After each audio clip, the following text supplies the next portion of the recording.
Sir आज मऊ बड़ी सौगात आपकी तरफ से जी, दोहरी घाट से मऊ तक और प्रदेश के अन्य हिस्सों तक वहाँ से होते हुए मऊ जंक्शन पे बदलने के बाद वर्षों पहले छोटी लाइन की, जिसको छुक छुक गाड़ी कहते थे, हम लोग बचपन में जब यहाँ आते थे ननिहाल करने तो छुक छुक गाड़ी सुनते थे।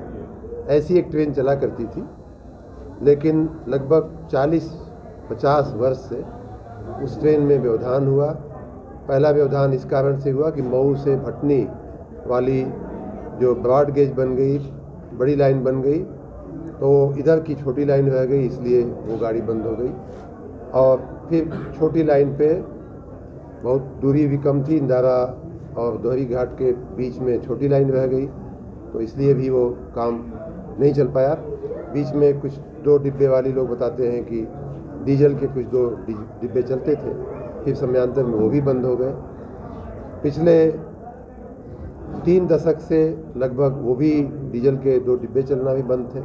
तो इस प्रकार ये लगभग 40-50 सालों से ये क्षेत्र रेल सुविधा से वंचित हो गया था, जबकि पुराने ज़माने में कभी यहाँ रेल सुविधा हुआ करती थी। उस पीड़ा को हमारे देश के यशस्वी प्रधानमंत्री माननीय श्री नरेंद्र मोदी जी ने इस पीड़ा को समझा और 2016-17 में जब वो प्रधानमंत्री बने, मुझे याद है कि जब मैं भी उनके साथ प्रधानमंत्री में उनका सहयोगी सहायक बना, तो हम लोगों ने उनके ध्यान पे लाया कि साहब बहुत दिन पहले ये रेलवे लाइन चलती थी, लेकिन आजकल बंद हो गई है। तो फिर उनकी अनुमति से, उनकी सहमति से इस प्रोजेक्ट को, पुरानी छोटी रेल को, छोटी लाइन को बड़ी लाइन करने का जो काम था, प्रोजेक्ट था, उसको रेलवे के बजट में शामिल करवाया गया।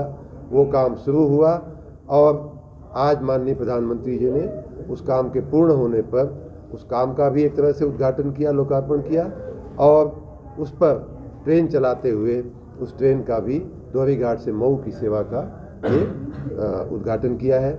आपकी जानकारी में आ ही गया होगा कि ये ट्रेन सेवा सप्ताह में 6 दिन चलने वाली है। मऊ से दोहरी घाट से मऊ, दोनों तरफ चलने वाली है। अभी की स्थिति में दोहरी घाट, जैसा कि माननीय प्रधानमंत्री जी ने स्वयं कहा, बड़हलगंज, बलिया, गोला बाजार, इन सभी इलाकों के, बल्कि आजमगढ़ के भी कुछ इलाके यहाँ से बहुत सटे हुए हैं, तो उन क्षेत्रों के जिन लोगों को मऊ जाना है या मऊ होते हुए बम्बई, दिल्ली जाना है, उनके लिए इस सेवा का बहुत उपयोग होगा। भविष्य में मुझे ये भी बताया गया है और रेलवे का निरंतर विकास हो रहा है, तो मैं उस संभावना को भी देख रहा हूँ कि भविष्य में इस रेलवे स्टेशन का और भी विकास करते हुए, यहाँ अन्य सुविधाएं विकसित करते हुए, फिर यहाँ से लंबी दूरी की भी शायद ट्रेनें चलाना संभव हो पाएगा। वो विकास की एक अलग प्रक्रिया होती है। इस प्रकार मैं मऊ ज़िले के इस दूरस्थ, सबसे दूर वाला, जो एक तरह से कह लिया जाए कि ये इलाका है, वहाँ मुख्यालय से लेकर के घाघरा सरजू नदी के किनारे बसा हुआ ये दोहरी नगर जो है, दोहरी घाट नगर जो है, उसको जोड़ने की ये जो रेल सेवा शुरू हुई है, उसके लिए मैं माननीय रेल मंत्री जी का, माननीय प्रधानमंत्री जी का और माननीय मुख्यमंत्री जी की, जिनके आशीर्वाद से सब राज्य में हो रहा है, उनका भी मैं बहुत बहुत धन्यवाद करता हूँ।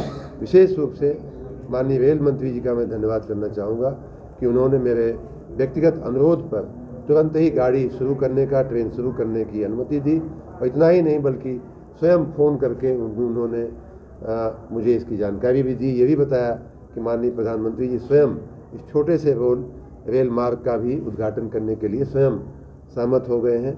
ये भी हम सबके लिए खुशी की बात है। आपके संज्ञान में ये भी आया होगा कि अभी कुछ ही दिन पहले मऊ से मुंबई की रेल सेवा का भी, की डायरेक्ट सेवा का भी शुरुआत हुई है, और वो शनिवार से नियमित रूप से अब उसका जाना शुरू हो गया है।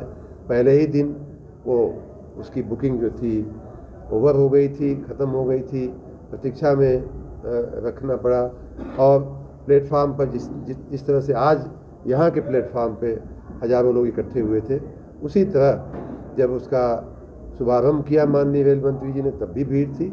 और परसों रात में लोग बताते हैं कि रेलवे प्लेटफार्म पे सभी पूरा मऊ जो है एक तरह से उस ट्रेन को विदा करने के लिए उमड़ पड़ा था। आज भी मैं सबका धन्यवाद करता हूं कि इतनी बड़ी संख्या में लोगों ने माननीय प्रधानमंत्री जी का दर्शन करने के लिए, उनकी बात सुनने के लिए और इस ट्रेन सेवा का उत्सव मनाने के लिए इतनी बड़ी संख्या में लोग इकट्ठे हुए। मैं सबका हृदय से बहुत बहुत धन्यवाद करता हूँ। कितने करोड़ की प्रोजेक्ट का ये 300 करोड़ रुपए का ये प्रोजेक्ट है।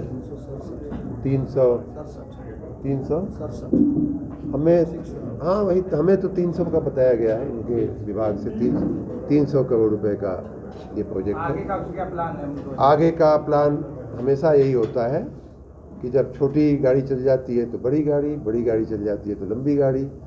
अच्छा, आपने आज देखा होगा कि माननीय प्रधानमंत्री जी ने जब वंदे भारत ट्रेन शुरू किया था तो लोग हंसते थे कि भारत में कहाँ ये संभव है, इतना तेज गाड़ी चलने वाला, जाके कहीं कहीं रुक जाएगी, कहीं सिग्नल नहीं मिलेगा तो कहीं लाइन नहीं बदलेगी। लेकिन वंदे भारत चल रही है, देश के तमाम हिस्सों में चल रही है और इसी बनारस में एक नहीं आज दूसरी वंदे भारत शुरू हुई है। तो इस प्रकार रेलवे का और सभी भारत के जनता की सभी सेवाओं का जो माननीय प्रधानमंत्री जी के नेतृत्व में जो विकास हो रहा है, जो काम हो रहा है, वो अद्भुत है, अतुलनीय है, ऐतिहासिक है और ये सिलसिला, ये विजय कूच हमेशा जारी रहेगी।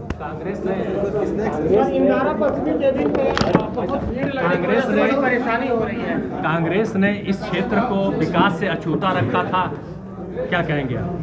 ये हमारे कहने की आवश्यकता है क्या? जी। ये आप देख सकते हैं कि अछूता रखा था। जी। अगर उन्होंने विकास किया होता जी। तो आज ये स्थिति नहीं होती जी। कि प्रधानमंत्री को 40 किलोमीटर की ट्रेन चलाने के लिए जी। दोहरी घाट वर्चुअल रूप से आना पड़े, जी। बड़हलगंज, गोला बाजार, हाटा का नाम लेना पड़े। जी। तो ये माननीय प्रधानमंत्री जी की बड़प्पन है, उनकी विकास करने की शैली की पहचान है और साथ ही जो पूर्ववर्ती सरकारें रही हैं जी। उनकी निष्फलता की भी ये निशानी है। 2024 में इसका कितना फायदा मिलेगा?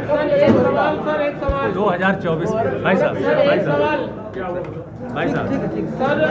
माननीय प्रधानमंत्री जी फायदे के लिए काम नहीं करते। लीजिए अरे कुछ आगे खातिर रहे